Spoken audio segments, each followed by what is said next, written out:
Still rocking after all these years. This is the story of my rock and roll butler. This is it, the show that started it all. Often imitated, but never equal. From San Francisco, USA. Online since 2004. It's the one and only Rock and Roll Geek Show. With the original Rock and Roll Geek, Michael Butler.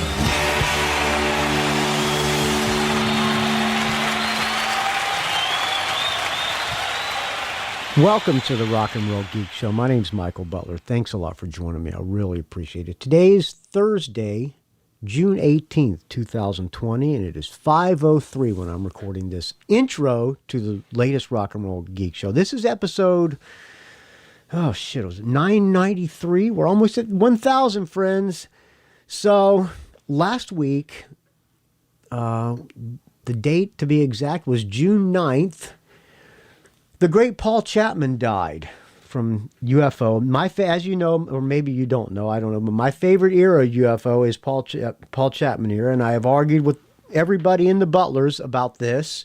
I still stand by it, and I knew that I had to do a tribute to Paul Chapman, and somebody posted on the Rock and Roll Geek Show that... on the Rock and Roll Geek Facebook page, which I did not create, but I do approve people. You just got to answer 2 questions so that I know you're not a Antifa trying to infiltrate the Rock Talk. Somebody posted that, they posted a link to Martin Popoff's book, Letting Go, which I have already read, which was sent to me by... I think Dave Franco sent me this, and I believe he sent me the Ted Nugent one and the other UFO book, which is UFO in the 70s. I have not read that one yet. I finished the Ted Nugent book, and I finished Letting Go. Somebody posted that on the Facebook group, and I said, well, you know what? Or I think somebody said, you should get Martin Popoff on the show. And I said, all right, well, why not? I'll contact Martin Popoff and say, hey, you want to come on and talk Paul Chapman? And he got right back to me and said, sure, I'd love to. So I arranged a call today. He wanted to do it in the morning, but I have to work during the daytime. Unfortunately, I'm not an author. I have to paint houses. But we arranged it for early today. So I got off work a little bit early, and we did it at 4 p.m. Had a good talk about Paul Chapman. We also talked about other things as well. I'll turn off my phone. We talk about his career a little bit, and I go off on several tangents like I always do, and it came off as rude, which I did not meant to. It's just my unprofessionalism. And I talk over him a little bit. What else is new, friends? But he was a great guy, really nice to talk to. I was on a podcast with, I think, Bob Nalbandi in Shockwave Skull Sessions. He did a panel podcast once with me, him, Bob Nalbandian, Martin Popoff, and maybe 1 or 2 other people. I don't remember what it was about, but I was on it. And Martin Popoff was one of the guys. Super nice guy, and he's written over 90, not 9, 90 books. And these aren't like pamphlets. The books are, I'm looking at the UFO one here, Letting Go. 150 pages, that's, 200-page books. Now, the Ted Nugent book's 300 pages, 291 pages. So this guy is a prolific writer and knows so much about rock and roll. I mean, this guy leaves me in the dust, all right? But we talked UFO, we talked a little bit of other things as well. I hope you enjoy it. It goes about 50 minutes long. Yeah, I'm going to play a song, and then we'll go into Martin Popoff and I trying to talk about Paul Chapman, and we get sidetracked in a couple other things as well, okay? In the interview, we talk about, we go through Paul Chapman's career, and we go through the Wasted era, and we talk about an album that Wasted did called The Good, the Bad, and the Wasted, which was not released in the United States. The big one was on Chrysalis. That was the first one. The Chrysalis album was Vices with Paul Raymond. I don't think Paul Paul Chapman was not in that. It was Pete Way, Paul Raymond, and I don't know who was on guitar. And they had, who was singing? I think Finn was singing on that. And Finn is singing on this album, Good, the Bad, and the Wasted, top to bottom. Good, the Bad, and the Wasted, fantastic album. And they had Heaven Tonight was on this album. They also redid Heaven Tonight when they got signed to Capitol or something with a guy from Taiketo, which we talk about in this interview as well. But this is the original version that I'm going to play of Heaven Tonight. The album is called The Good, the Bad, and the Wasted. Do not look on the bonus content of this episode, friends, because there will not be a link where you can download this album, because that would just be wrong. Here is Heaven Tonight, and then we will go into the Martin Popoff, Paul Chapman discussion with an unprofessional host named Michael Butler. All right, here. Calm down, Butler. Take a sip of this fine Modelo. Second one of the day. First one was while I was talking to Martin Popoff. And here's Heaven Tonight. Then we'll go into the Martin Popoff interview. Thank you for listening, friends. I'll come back and say some parting words and play another tune as well.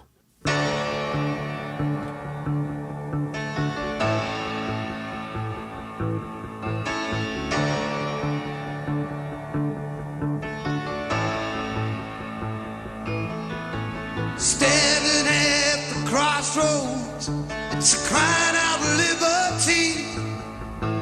When will old lady love shine a light for me and send me down an angel to help me find a way through the long, cold, and lonely nights where many dreams are made.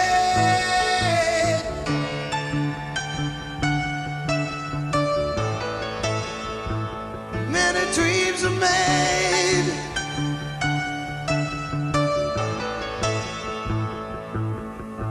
That lead you to temptation, make it hard not to follow in the footsteps down our roads.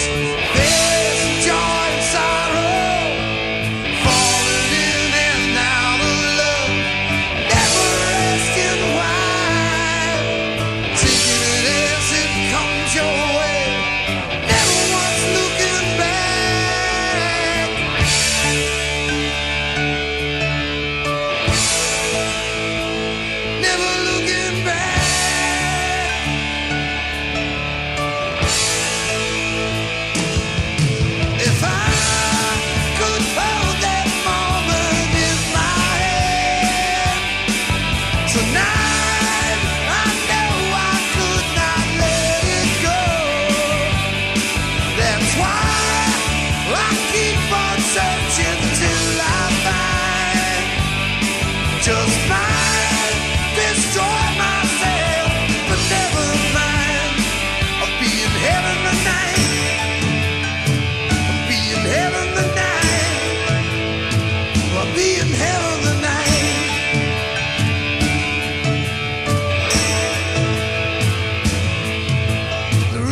Martin Popoff, thank you for coming on the Rock and Roll Geek Show.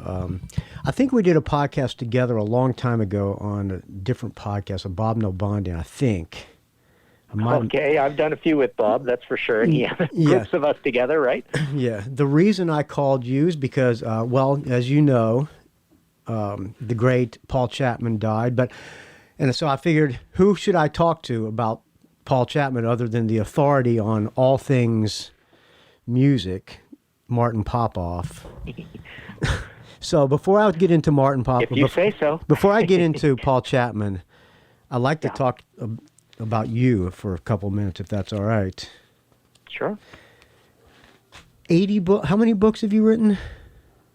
It's coming up on 90 now. Holy shit, man, that's a lot of books. Yeah. Fuck, you got to be the leading authority on rock and hard rock and metal, right? There can't be anybody that knows more than you.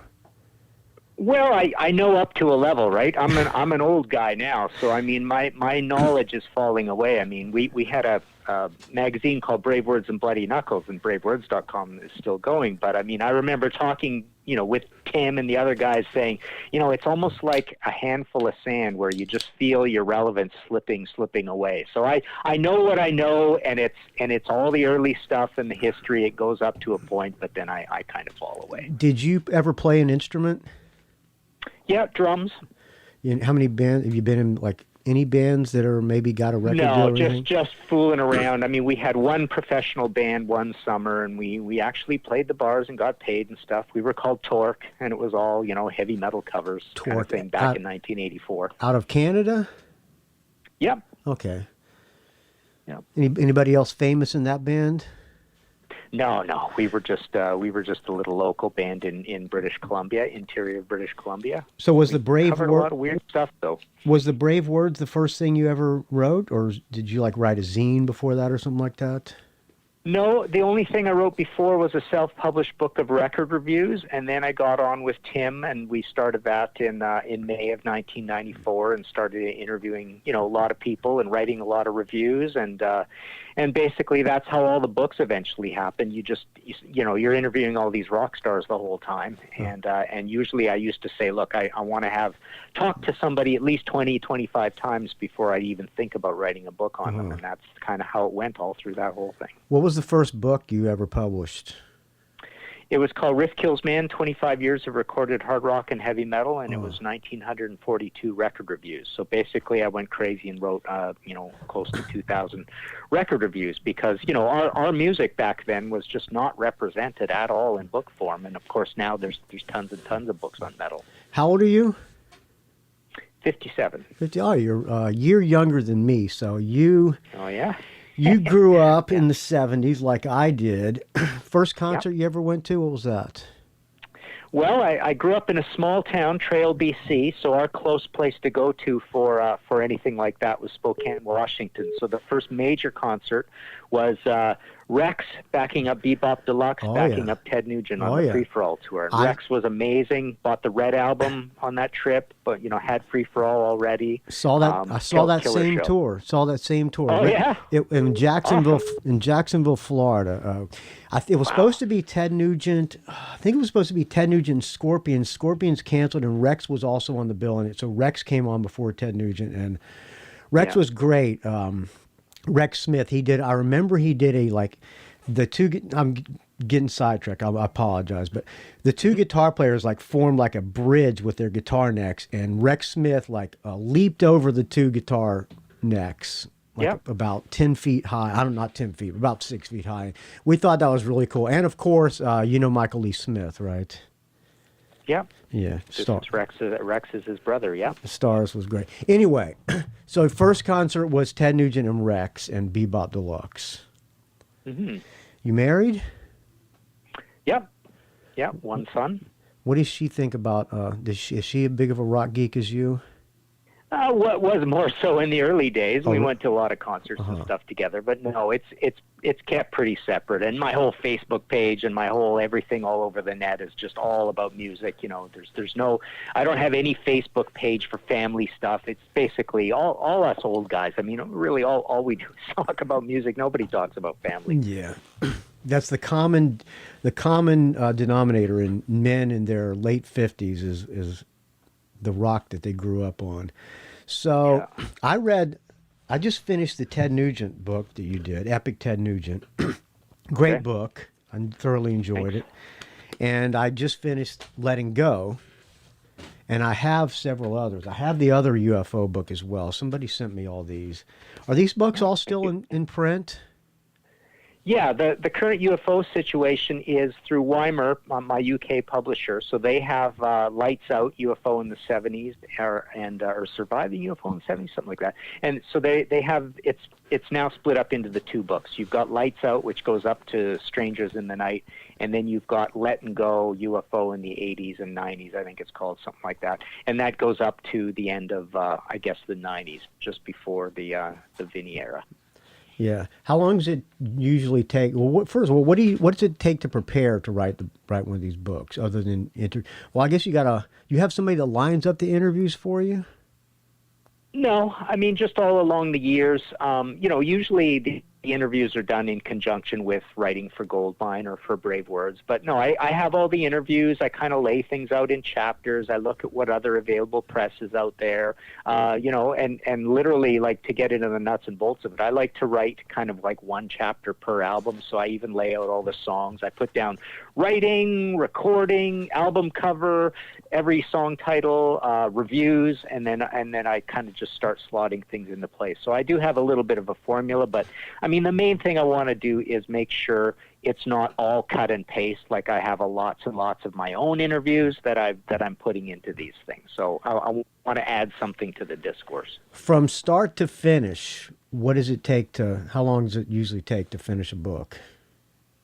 That's always hard to answer because, you're putting out fires and doing other work stuff the whole time, so you're just marbling in your time. I mean, I almost look at it like the book stuff. Sometimes in the old days when I was like really busy with the magazine and with Banger Films or whatever, the book stuff would be the mortar between the bricks. So you'd be working on the bricks every single day, and then when you got little bits of time, you would work on books. But nowadays, when it's practically all books, just because of the change in the industry, right?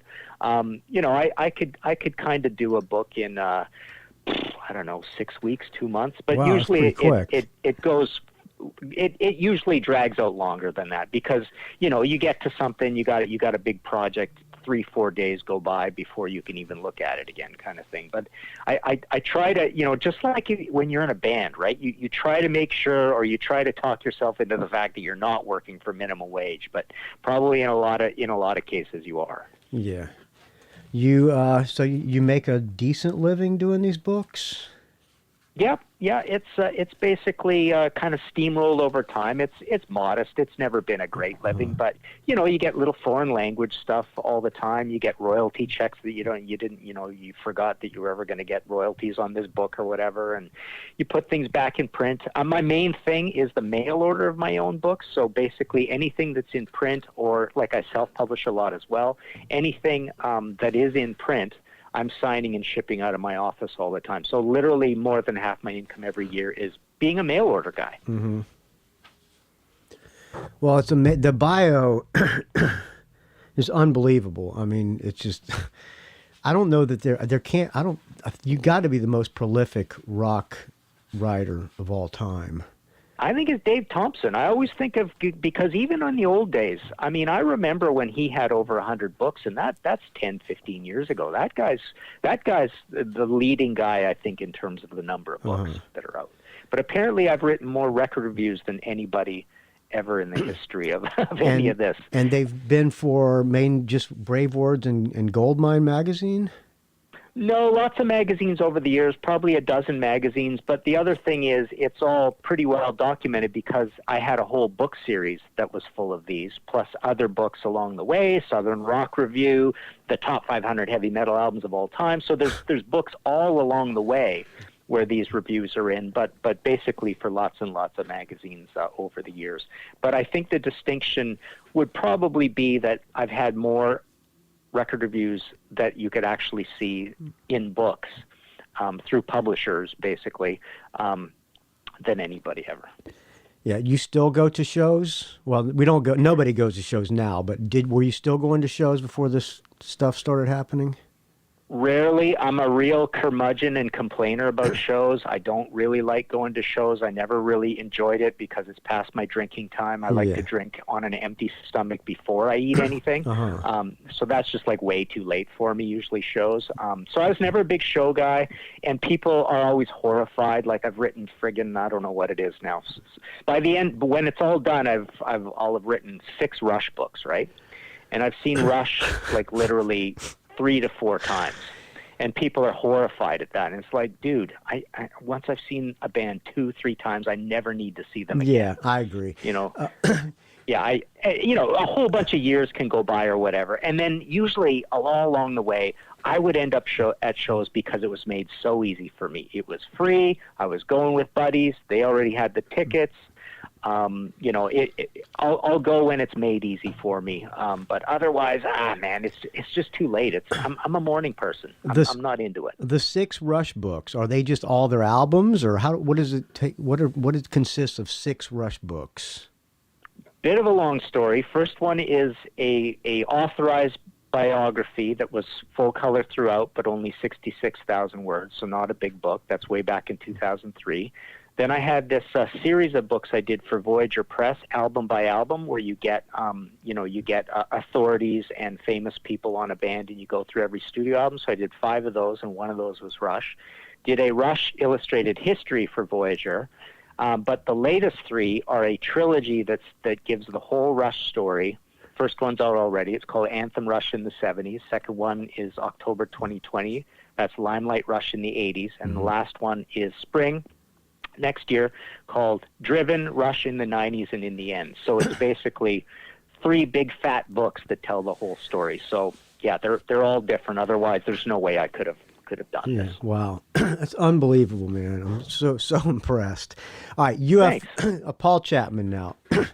My favorite era of UFO is the Paul Chapman era. I'm one of those guys.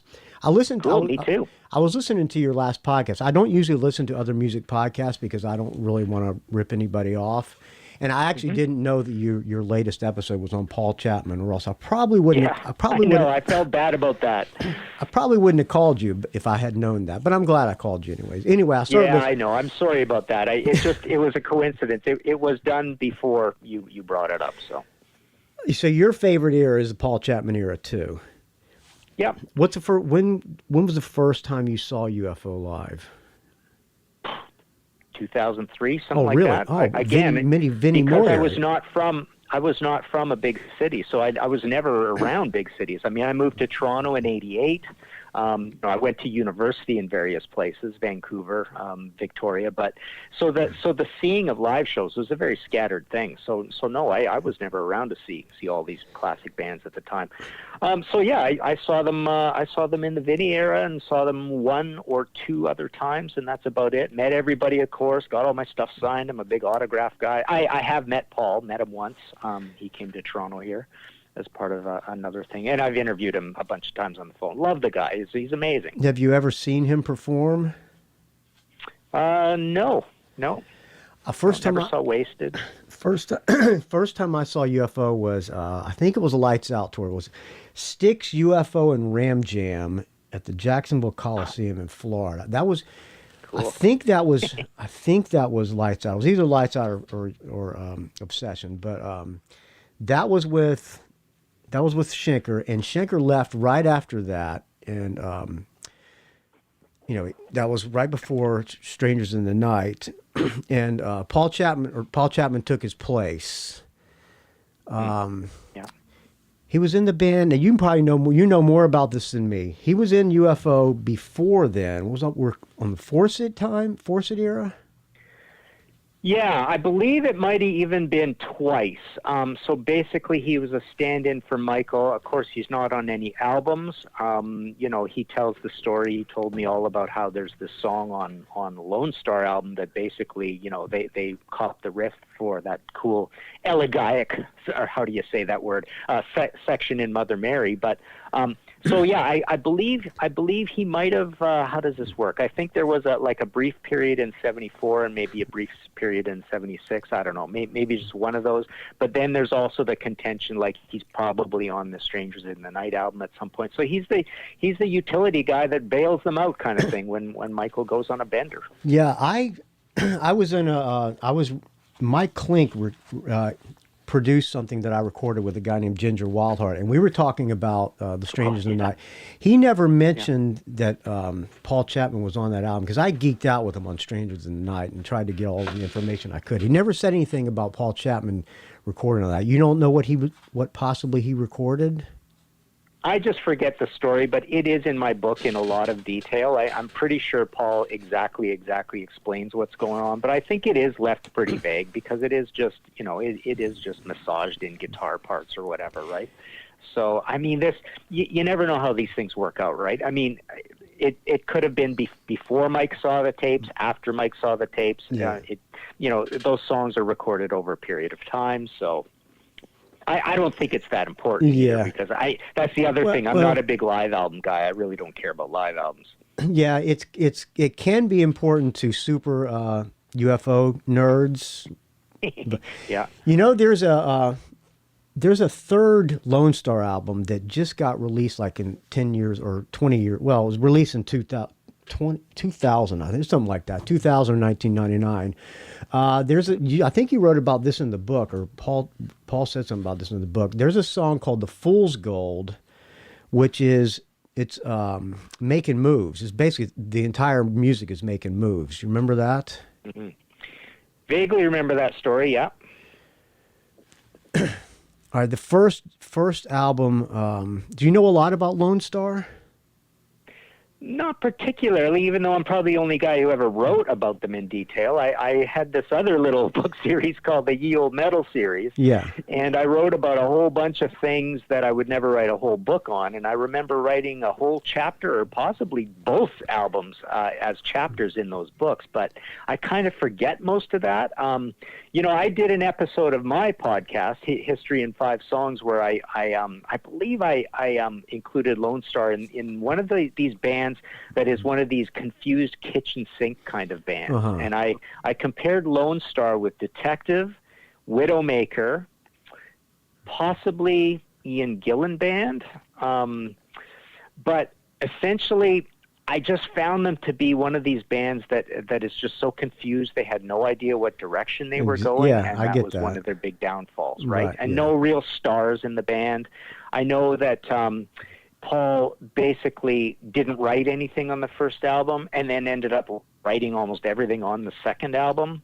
I remember there was a weird Scientology wrinkle to the whole band that possibly it might even had to do with the breakup. It's all in the book, but I think a couple or one of the guys went off and was a major Scientology guy, and that kind of helped to break up the band as well. And of course, there's 2 different lead singers on those 2 records, right?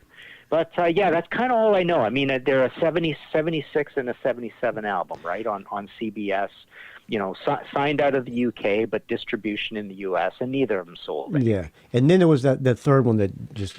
The third one's actually pretty good, but the production is kind of they sound like demos basically. So he leaves UFO, goes to Lone Star. Then he replaced Gary Moore in Skid Row. Yeah, that's a bit of a vague thing that I'm not so sure about either. I mean, obviously, it totally doesn't matter, because Skid Row was just this cool, legendary band that had 2 albums. It's a little complicated. One was kind of a pastiche reissue. But essentially, they had 2 albums, like literally 70 and 71. So at that point, you're just talking about somebody slapping a name on something, and right, they're just this touring band that means nothing kind of thing at that point. Gary Moore's shoes, pretty big shoes to fill. Is that where Paul met Neil Carter? I don't know. And I'm not sure. Is he the reason Neil Carter came into UFO? Don't know that either. I just can't remember. I do these books, and it could be in there, it could not be in there, but I kind of do this stuff to pull it all out of my head, so I don't have to keep it in my head. But I'm not sure. I'm not sure the Neil and Paul relationship. All right. First UFO album with Paul Chapman, No Place to Run. My favorite is Wild, the Willing, and the Innocent.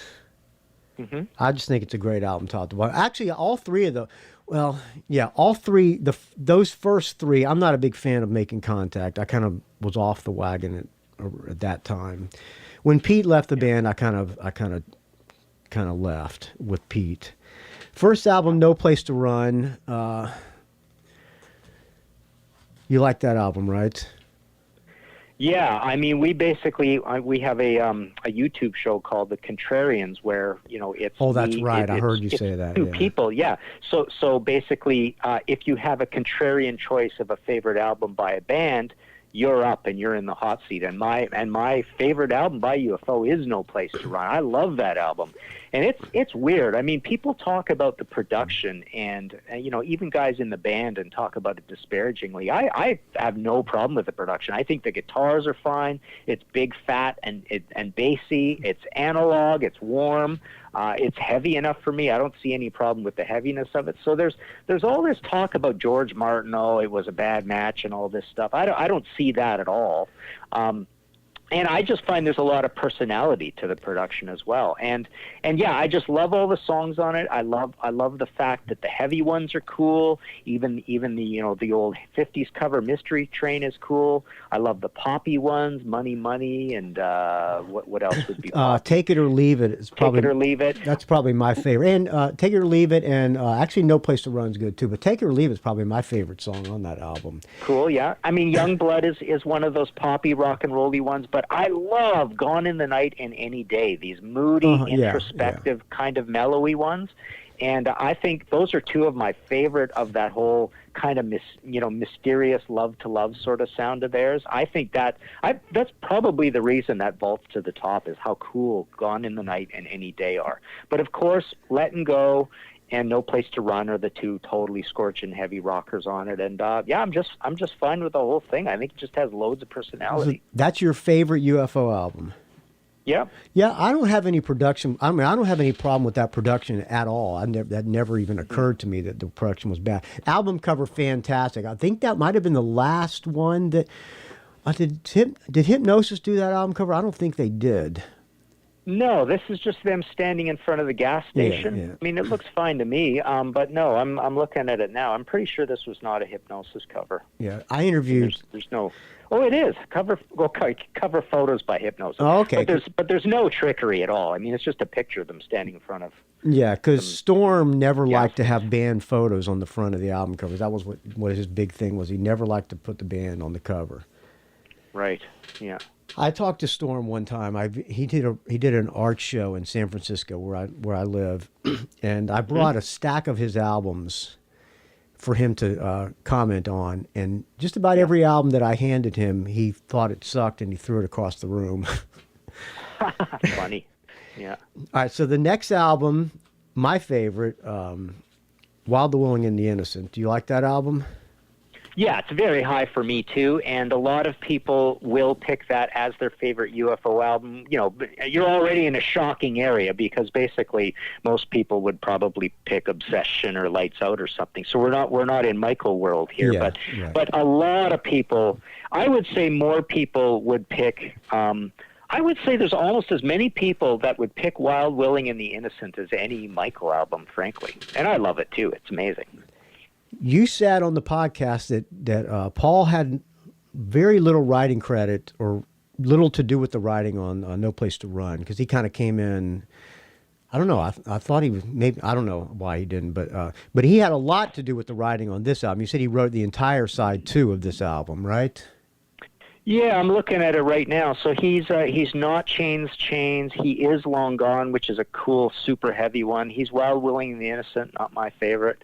He's not on It's Killing Me, but side 2, yeah, Making Moves, crazy heavy one. He's in that.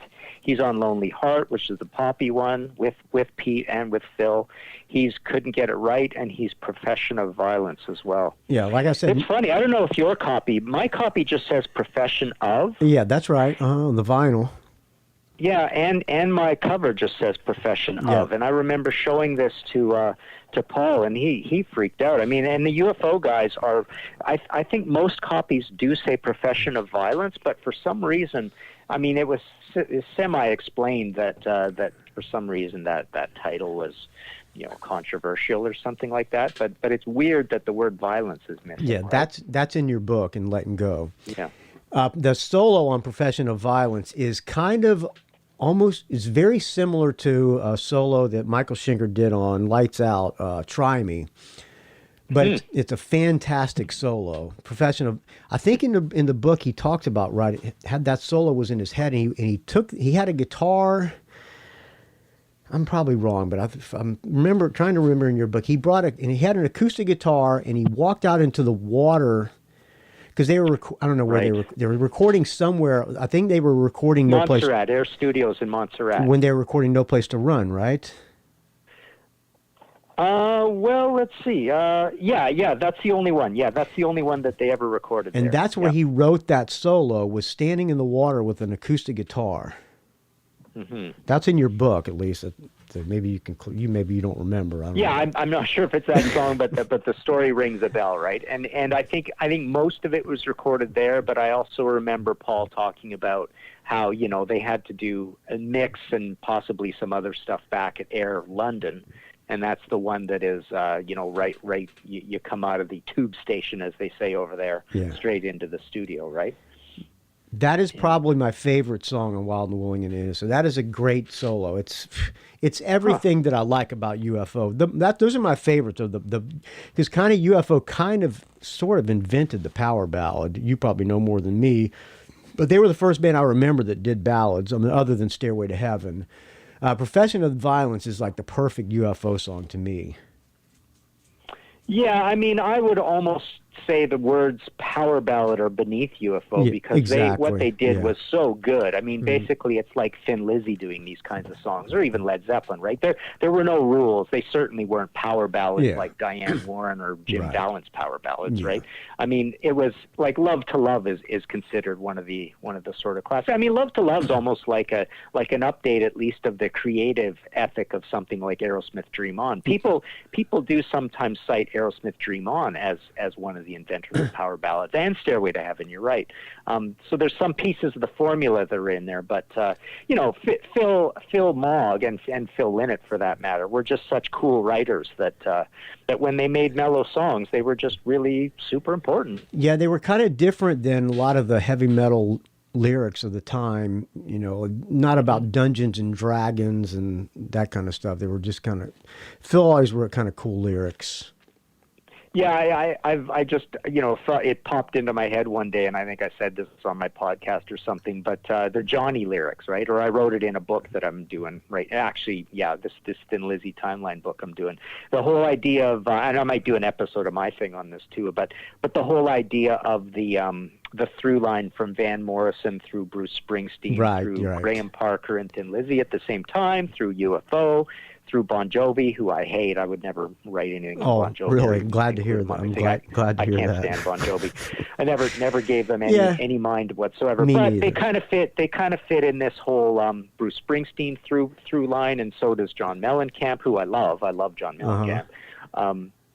And who else would fit in there? Anyway, so that's kind of the pedigree of all that, right? Yeah, but yeah, Phil Mogg and Phil Lynott, absolutely. The two bands, you can line them up with many comparisons, and also their lyrics, and Johnny lyrics, right? They're Johnny writers. Because Phil was a huge Van Morrison fan, and Phil Lynott was a huge Van Morrison fan, and Phil Mogg was a huge Bruce Springsteen fan.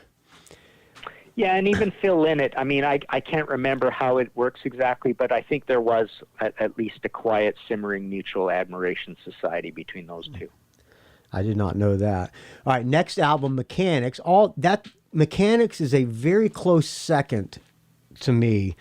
I know a lot of people don't like the production on Mechanics, and actually some people don't even like the songs on Mechanics. I love it. I saw them on that tour. They were playing I saw them at a stadium with Ozzy, and Pat Travers. This was right after. Jeez. This was right after Andrew Rhodes died, and it was Mechanics. So I actually saw him on that tour as well. It was Rush, Rush UFO, and Cheap Trick on. I believe it was Mechanics tour. And so what about that album? You like that album? Well, the funny thing with that album is when it came out, I was thoroughly disgusted with it. I did not like it. I thought it was phoned in. I didn't like Something Else with horns on it. I didn't like, I think the song's called Terry. Back Into My Life. Well, that one's not bad. But yeah, Something Else. And the production, you're right, the production felt just kind of mid-rangey and noisy. This is the famous Gary Lyons produced album. Gary was a notorious party guy, and he was losing his ears and all this stuff, and he wasn't particularly that hard a worker apparently, and all this kind of stuff, right?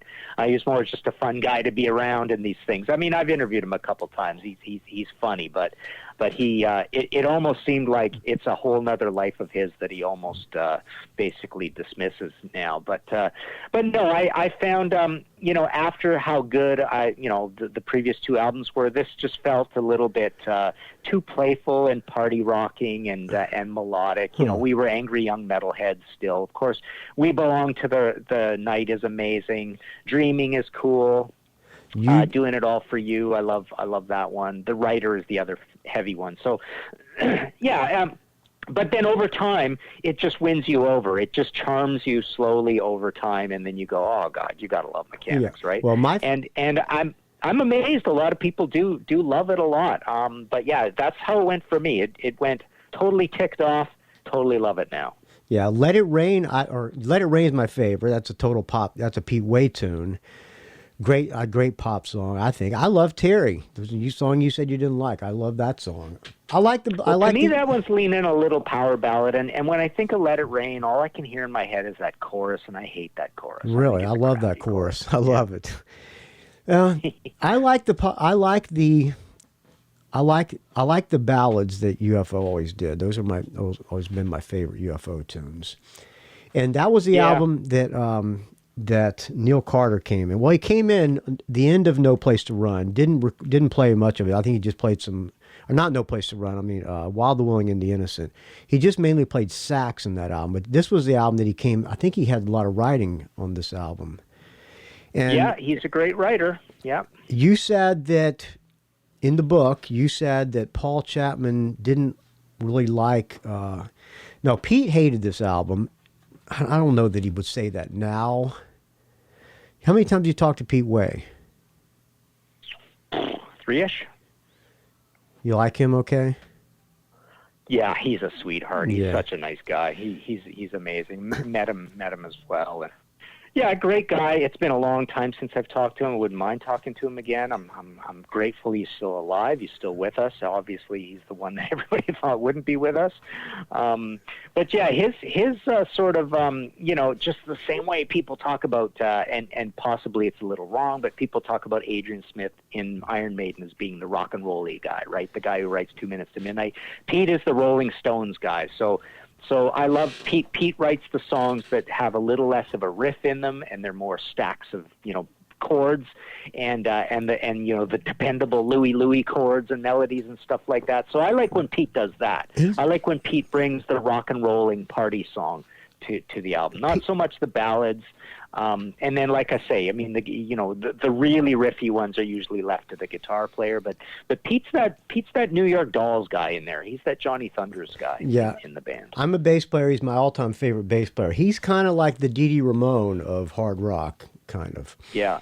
And Dee Dee was a great secret weapon, right? He was a great writer, of course, too. Genius. Yeah. Idiot savants, what some people say. So after Mechanics, they did one more album with Paul Chapman before he left, Making Contact, which I don't know much about that album because, like I said, after Pete left, I kind of got off the UFO train. And I cannot be down with Vinnie Moore era UFO. I just can't. I've seen him several times with Vinnie Moore, and I didn't like him because I think Vinnie Moore simultaneously saved the band and ruined the band as well. So after that, Paul Chapman joins Wasted. Let me know if I'm wrong. He joins Wasted with Pete Way. Is he on Vices? No, he's not on Vices, and he's not on the first EP. He comes in with the second full-length album, which is The Good, the Bad, the Wasted. Which is on Music for Nations. That's my favorite Wasted. That is a fantastic album. Yeah, I love Vices, and I love this album. I mean, The Good, the Bad, the Wasted is incredible. It's such a great album, and never released in the States as far as I know, right? I think it's just Music for Nations. I'm looking at my copy now. Every song on that album is good, and I love that guy, Finn. Yeah, he's so important to the band. He's 50% of the band as far as I'm concerned. I mean, I feel that way about most lead singers in most bands, but he basically, with his, throaty Rod Stewart voice and a lot of personality, but that's just a good, gritty, almost maybe even a little bit too gritty, but it's just a good, solid, rootsy, rock and rolling album. And yeah, you look at the lineup, it's basically, well, unfortunately, you look at the lineup and there's no drummer in the lineup. It's Pete Way bass, Finn vocals, Paul Chapman guitars, and then you've got, thanks to Jerry Shirley drums and Jimmy Tristan Dillella keys and guitars, so Jerry Shirley on drums. But yeah, killer record. A little grittier than the debut. I love Vices a lot as well. I mean, I think probably they're both like 10 out of 10s. Yeah, the songs are better on Good, the Bad, and Wasted. Last I heard, Finn was doing a Rod Stewart tribute. Do you know anything about what he's doing now? No, it's a sad situation. I mean, he basically never really came back and did much. He's on one of those reunion albums, Wasted albums, I believe. Yeah, right? Those albums, I don't love those albums. Yeah, they're not great. I mean, there are definitely a few really good songs on there. What's Back from the Dead? I can't remember how it all works, but yeah, I mean, you lose Finn, and you really, really, really lose the personality of that band. But with Danny Vaughan in for the other one, I thought it was a really, really good, solid hair metal album. Was Paul on that album? Yes, Paul is on Save Your Prayers. That's their big major label. That was Capitol. That was the MTV hit. That was one that got played. They redid Heaven Tonight for MTV with the new singer, and it was kind of a minor hit, right? Yeah, it's the first song on side 2. So this is with Danny Vaughan, future of Taiketo fame. Yeah. But he's just like a pretty clear, anonymous, hair metal-y voice. Right. Good singer and all that. You can't fault him for his voice. His voice is what it is. But it just basically, it's not Finn. Yeah. It's not the working class English band anymore, right? It's just very, very hair metal-y, produced by Simon Hanhart. It's out on EMI Capitol. Very hair metal-y look to the front and back of it.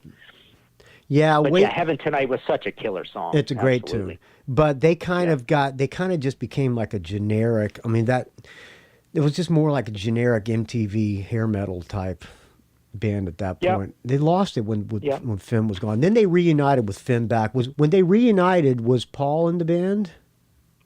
I can't remember. I mean, there's all this the next sort of history of the band. No, I don't think he was. I mean, there's Pete Way living in Ohio. Paul, we never kind of heard from Paul ever again. And I hope you don't ask me too much about what he did, because I basically barely know. I mean, basically he didn't do very much, right? He was in Florida. He gave guitar lessons. He had Paul Chapman's Ghost. He was in some tribute bands, the Southern Rock situation. But basically, unfortunately, after Save Your Prayers, we never heard from Paul in a major situation ever again. And I always say that like, oh, I wish he did more and he didn't do much. And then when I say that, it's usually because I'm forgetting Wasted for some reason. And I do love both these Wasted albums he's on too. So it's my favorite era of UFO, and I thought he did great things in Wasted too. I heard he was in some version of Molly Hatchet in Florida. Yeah, not really. I don't think he was ever in an actual version of Molly Hatchet. I don't think he was. He was in Gator Country. Gator right? Country, yeah. Yeah, and that's more like some members in and out of the band. At that time there was also Southern Rock All-Stars with members of Blackfoot. So these people are just kind of in and out of these bands. But I don't think Paul was ever in any official version of Molly Hatchet, who I love, by the way. I mean, I love that later version of Molly Hatchet. I always have these knockdown, drag 'em out fights with people about Molly Hatchet. I'm the guy that says I like their latest 5 albums better than the first 5 albums. I think that band was overrated all along, but I love what Bobby has done with the recent version. Did you write a book about Molly Hatchet? No, I don't think I ever will either. I don't think I will. I'm not a big enough fan, but like I say, I mean, I just love how heavy and well produced and super professional, all the last studio albums they ever did were. I'm from Jacksonville, Florida, and Molly Hatchet got big right after the plane crash. Their first album came out just about the same time as Street Survivors, and yeah, 78 album. Yeah, they got huge after the plane crash. And a lot of people faulted them for kind of capitalizing on the plane crash, which was not their fault. But I liked Molly Hatchet. Yeah, I've never heard that story. I never even linked the two in my mind. But you're right. I mean, come to think of it, it was right after the plane crash. I've never thought that. But they were big with that. They were big, probably even slightly bigger with Flirtin' with Disaster. When, the title track was pretty heavy on that, and that was a bit of a hit. And then what? The Dreams is an Allman Brothers cover, right? Yeah. So they did okay with that cover, and something else off the debut. Flirtin' with Disaster did well. Beating the Odds is more the heavy metal song, and that and the title track from that they did well. So those first 3 albums all did pretty good, and it was them and Blackfoot kind of doing well, right around that time. Yeah. And then things all went pear-shaped, as they say in the UK, and they discovered synthesizers and nascent hair metal, like a lot of these southern bands do, and then it got really, really bad really fast. Well, their singer, the original singer, was only on the first 2. Then they got some different guy who I don't know his name. Yeah, who's in there? Jimmy Ferrara is in there, and they're all dead. I mean, they're basically everybody's dying left and right in that band, right? But it was Jimmy Ferrara, and then they even had another pretty famous dude. But yeah, and then I loved Phil McCormick, and met him and loved that guy. I thought he was great, and I loved his voice, loved his singing, his stage presence. So he's on all those classic latest Molly Hatchet albums, and he's now no longer with us. So yeah, they're rivaling Skinnerd for the Grim Reaper showing up at the door. Yeah. Back to Paul Chapman. Did they ever reveal his cause of death? No, I've never heard that. I've never heard, and I kind of look. I don't like being the gossip guy, but I am curious, just like I'm curious about Bruce Dickinson's wife's cause of death, right? And I've never heard that either. But no, they've never announced it, and it was on his birthday, right? 66 years old. Yeah. And you can speculate about this stuff as much as you want. I mean, he clearly drank and partied as much as the rest of the guys. Probably kept up with Pete Way, maybe even exceeded Pete Way. So I would guess maybe that had something to do with it, from years and years of partying. Maybe, and maybe he was even partying on his birthday. I like to think maybe he went out the same way Gary Moore went out, partying in Spain and drinking too much, right? He has died after a night of heavy drink and heart attack, right? So, when these old guys get heart attacks, it's almost like, what the drinking does is it's totally thickening your blood. I mean, you're so dehydrated, right? And it's like, if you've got years of it behind you and you're heavy drinking and you go to sleep, it's probably easy to die of a heart attack. You said you drink before dinner. What's your drink of choice? I've been pretty much a gin and tonic guy. Okay. Gin and tonic and beer is really all I ever drink.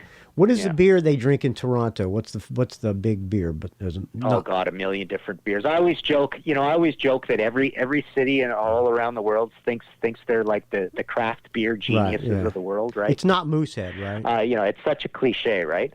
But a lot of different craft beers, but I'll drink almost any kind of beer. But I like some of these fruity different IPAs, and I like a totally regular, nice, clean beer with no personality. The only kind of beer I don't like is heavy dark beer. What's the beer that's in your refrigerator right now? Oh, there's a beer that's made right on our street. It's a Thai IPA from Louis Cypher. They're a big restaurant brewery that's right on the main street where our house is, and here in Toronto. And it's like got a coconut flavor, and it's called Thai IPA. It's absolutely my new favorite beer. All right. Well, I drink Mexican beer because I like super light.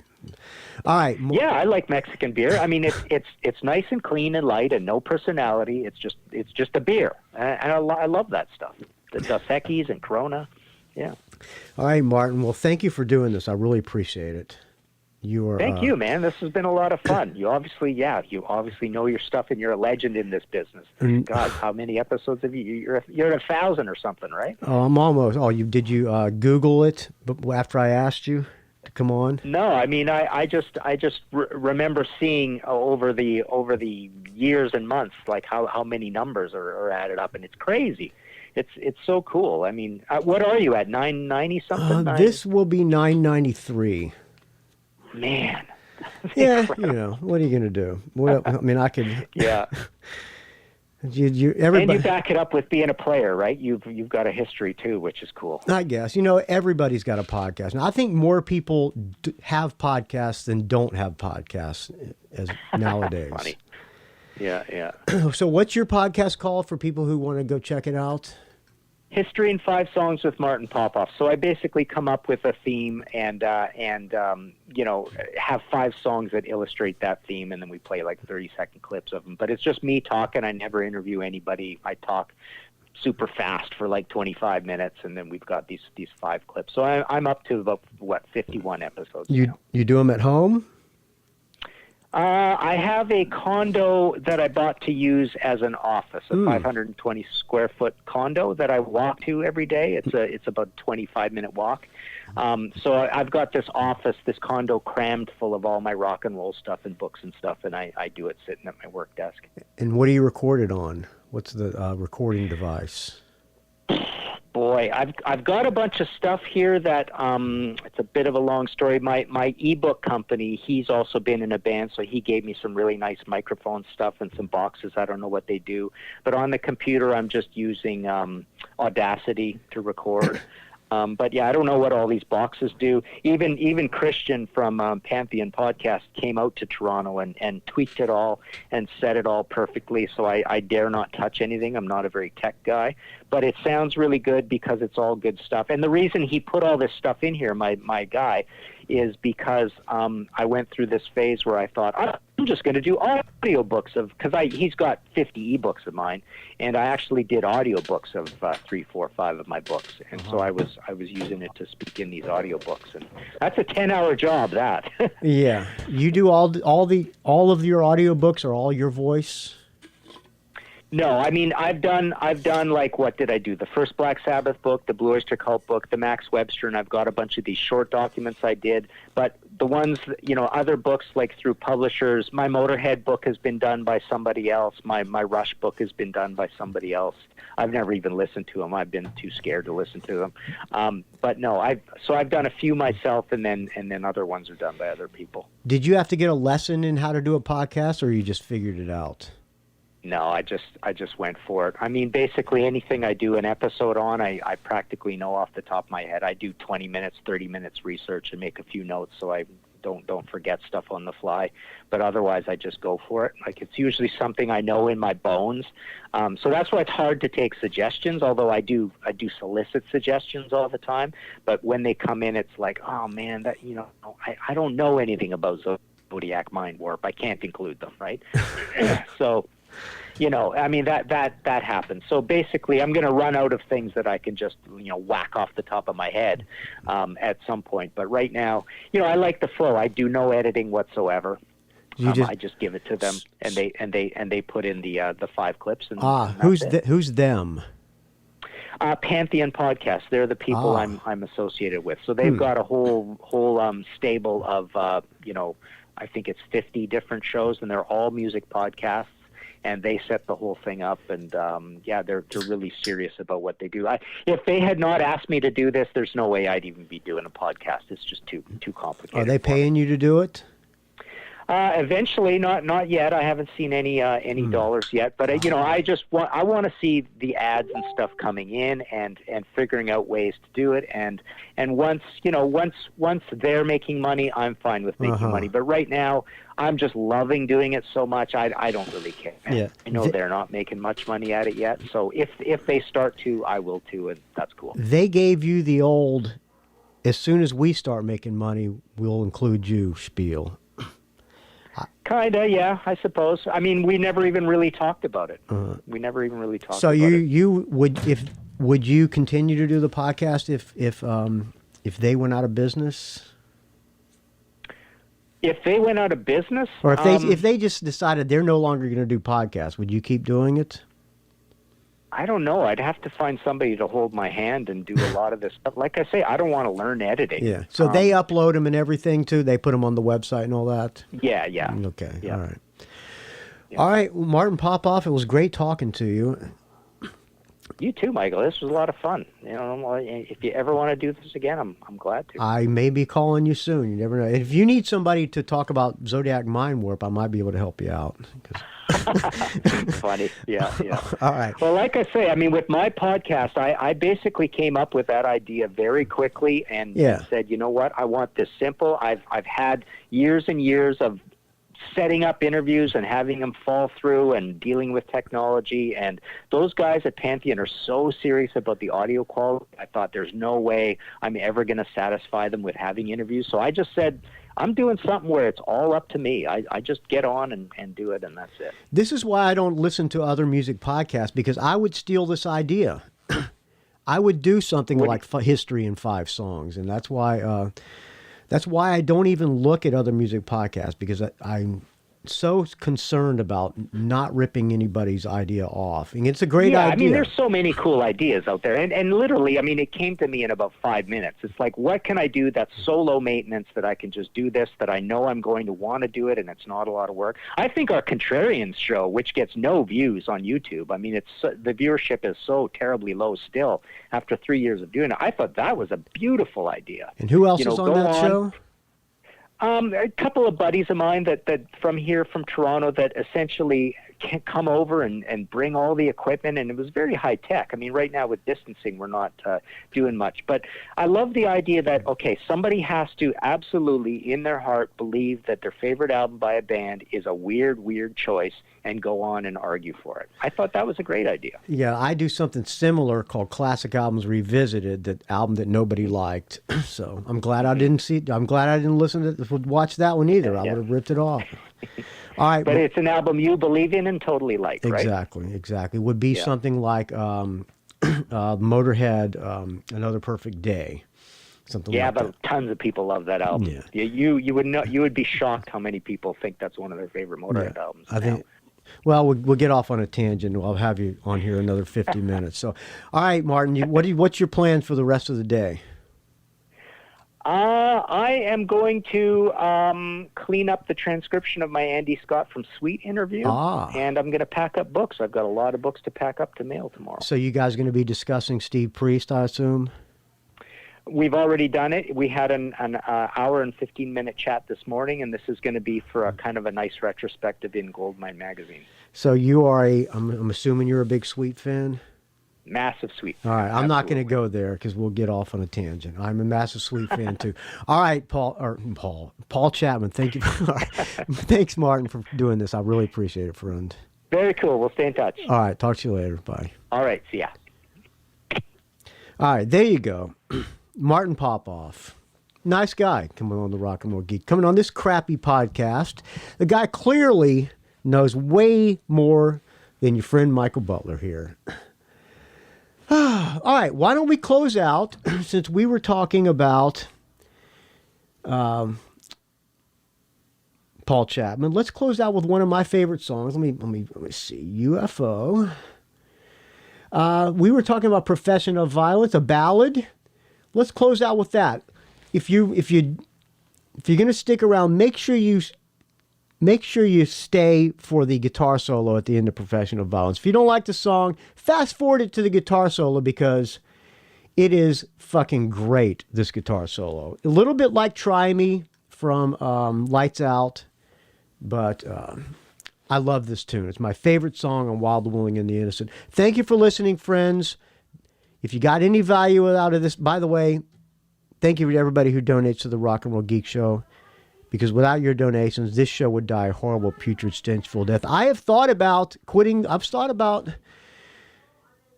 just canning the show and stopping doing it. And the only way that that's going to happen, friends, if to stop doing the show, is if the donations completely drop off. So if you want me to stop doing the show, stop donating. If you like the show, please keep the donations coming, because without your donations, this show would die a horrible, putrid, stench-filled death. Thank you for listening. rockandrollgeek.com, rockandrollgeek@gmail.com. Find me on the Facebook, R&R Geek. Find me on the Twitter, R&R Geek. Find me on the Instagram, Rock and Roll Geek. Don't ask. We will talk to you soon, friends. And thank you, Martin Popoff. Let him know that you heard about him on the Rock and Roll Geek Show. Let him know you listened to the show, so he doesn't think he wasted 50 minutes of his time. I'll talk to you soon, friends. Behind me glances, straight time. This time we'll take our chances. Darling, it's been so long. Every lonely hour, Lord, the sinner pulls the trigger and the world turns sour. Whisper on the wind, locked in silence, professional violence. Whisper on the wind, locked in silence, professional violence. Try to pick up the pieces, maybe move away, but the lifer is only yesterday.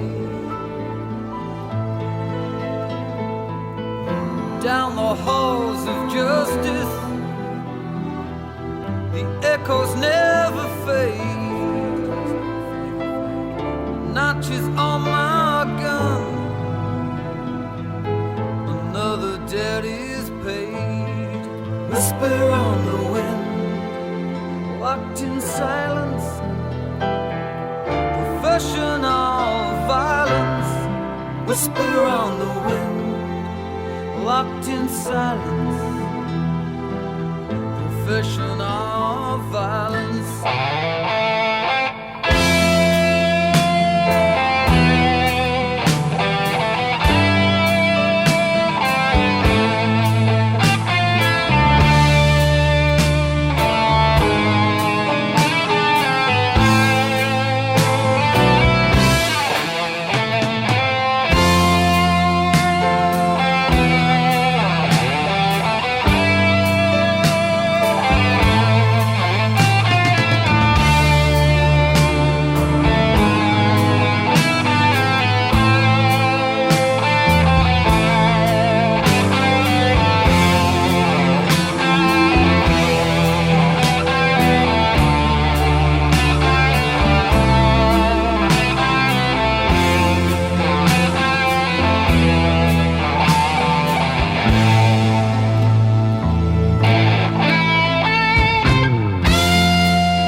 It's a rock and roll geek train wreck.